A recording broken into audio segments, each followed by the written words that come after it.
Երեմիան մարգարեացավ Իսրայելի ժողովրդի համար։ Այդ մասին գրված է Երեմիա 47:2-ում։ Տերը այսպես է ասում. Ահա ջուրեր են վեր գալիս հյուսիսիցը եւ հորդած հեղեղ են դառնում եւ պիտի հեղեղեն երկիրը եւ նրա լիությունը,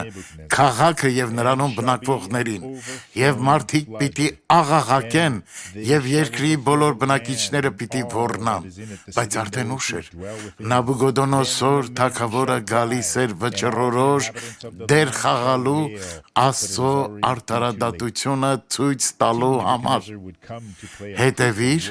եւ հնազանդվիր Աստծո խոսքին եւ նա կօրհնի ձեզ։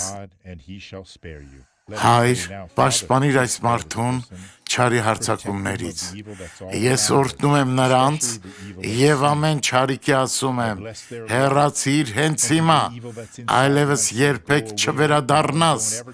Ես հանդիմանում եմ չար ոգիներին Հիսուսի անունով, իսկ դու ասա ամեն։